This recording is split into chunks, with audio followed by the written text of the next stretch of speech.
Hi, my name is Kim, and this video is intended to be a guide to Hour of Twilight, the third of the new 5-man dungeons in patch 4.3. This dungeon is very reminiscent of Halls of Reflection from the Wrath expansion, or the Escape from Durnhold from the BC expansion, because the entire dungeon is an escort mission for Thrall. Be aware, once you start it, he keeps running until you get to the next area or you die, whichever comes first. You start out at the entrance to a tunnel. Once you talk to Thrall, the ads start spawning. The first two ads are frozen servitors. They throw icy boulders at you, but they put a rune on the ground to show where they're going to throw the boulders. Just step out of it and continue as normal. As you continue down the corridor, more servitors will spawn, as well as a crystalline elemental. This ad will frequently impale whoever has threat on him. This does roughly 30k damage for each impale, and that's all he casts, so you want to make sure that you don't have his threat unless you're the tank. Next is another crystalline elemental and a bunch of frozen spawn. Just AoE down the frozen spawn, they go down very easily, and kill the elemental. After they go down, you're out of the gauntlet and on to your first boss encounter. Your tank should talk to Thrall when he's ready, and you'll run down to face Arcurian, who looks like an Ascended Lord from the Twilight Council encounter in Bastion of Twilight. He isn't too difficult, although there are definitely things you need to watch out for.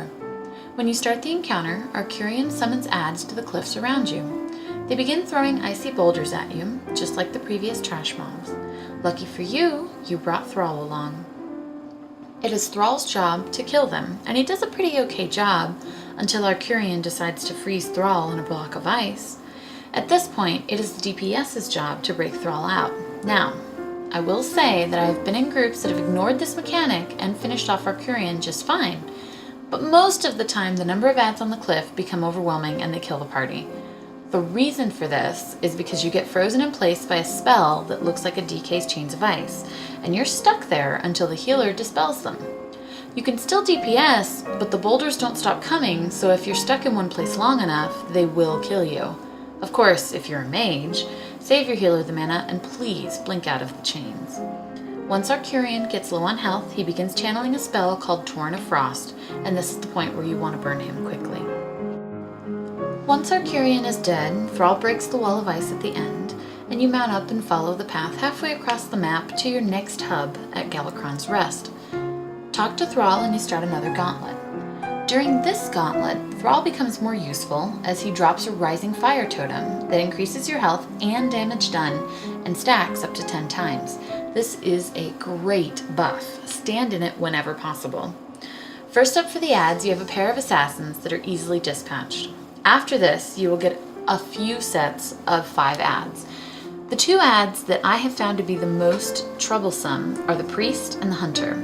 The Hunter, because he throws down ice traps that will affect anybody that stands in it, even your tank. And the Priest, because she has a channeled ability called Hungering Shadows, which needs to be interrupted, because if she completes the channel, it stuns the entire party for a few seconds. Be aware, once you start Thrall in this area, he does not stop pulling more ads until you get to the boss, which means if you die, your healer has to be quick on the reses, or you get to run back and hope that Thrall is not in combat when you attempt to zone in.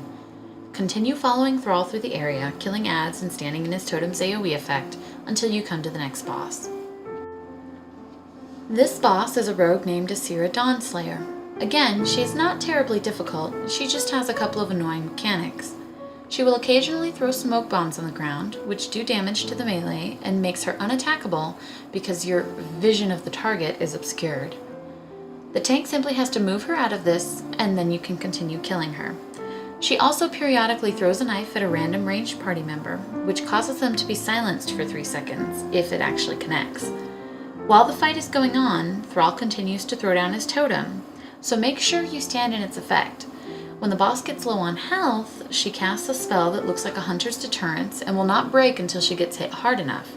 If you've been standing in the totem, you might not even notice when she gets it because you are hitting that hard all the time.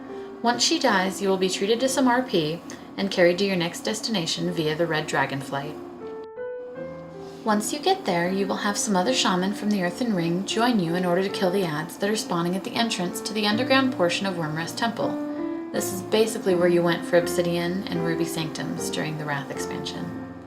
Once again, talk to Thrall and you will start moving down the gauntlet. In these sets of ads, the range need to focus on killing the Shadow Borer first, and the melee need to focus on killing the Faceless Shadow Weaver, because they both have really nasty special attacks. Don't worry about the oozes, they go down pretty easily.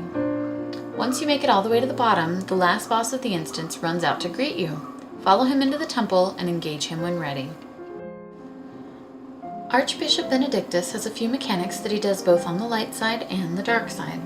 He will occasionally pick a random party member and do a spell that looks like a Shadow Priest's Mind Seer, although in his light phase the animation is yellow instead of purplish black. He will also shoot balls of energy at 3 random party members. When they hit, they will do damage as well as leave a void zone on the ground. Don't stand in this. During his light phase, it looks like good stuff. Don't be fooled. Also, during the light phase, only one of the balls of energy will actually hit a party member. The other 2 go after Thrall. Once he loses some health, the Archbishop summons a Wave of Virtue. At this point, you have 2 options. Stand in the bubble that Thrall puts up to protect you from the wave, or avoid the wave altogether. It doesn't matter which one you pick, just choose whichever is more convenient. When the Archbishop starts casting Twilight Epiphany, which also does damage to the entire party, this is your clue that he's going to the dark side. He still does all the same things, but now Thrall is incapacitated. So you will have 3 balls of energy to watch out for, and when he does the Wave of Twilight, there is no longer a bubble to stand in, so you have to make sure to avoid the wave. This concludes my guide. Thanks for watching, and good luck.